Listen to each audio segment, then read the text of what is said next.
a solution that's being offered now to get the economy back on track was to dramatically increase the money supply. So we had the T.A.R.P bailouts, the bailouts of the financial organizations and the car companies.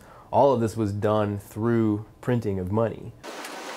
By printing more money means that eventually there's going to be more dollars out there chasing arguably the same amount of goods, which that's the definition of inflation, right? When you have more money chasing the same amount of goods, all it's going to do is raise the price of goods. Which provides dollars to these organizations that need it, but what does it do to the value of the dollars that are, in existence? Well, it's going to drive the value of our dollars down. And we're looking at the big picture, and we're saying, okay, well, we can fix the short-term problem, maybe, right?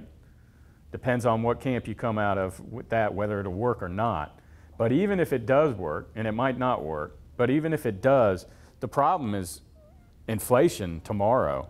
Anything else for you? On the one hand, you have buyers increasing their demand for goods. They say to themselves, you know what, this good's going to be a lot more expensive 3 months down the road or even a few weeks down the road. And that's how fast prices are increasing. And therefore, I'm going to buy it today. But if everybody starts to think that way, that will drive prices up even faster and cause greater inflation, and it becomes a vicious cycle. At that point, you get a breakdown in the economy. I think this is a function of the fact that suddenly the government is running not just deficits, but enormous deficits. I mean, people were very worried when they saw the deficits increasing under George Bush. They said, my gosh, look at these deficits under George Bush. I mean, the first-year deficit under Obama is just straight through the floor. And if by any stupid decision they decide to put another stimulus package in, it'll really be through the floor. The dollar keeps being inflated.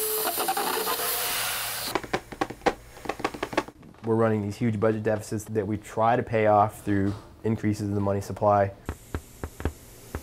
And so people are seeing that, well, fiscal policy, monetary policy doesn't seem to be very well under control in the U.S. And so the attractiveness of the dollar falls because of it. We've continued on a path of false prosperity, thinking that we can bring about prosperity by creating money and having artificially low interest rates. The true path that we want to get back to is a prosperity based on the resources that we do have and the voluntary savings and credit that we're capable of generating in a free market economy.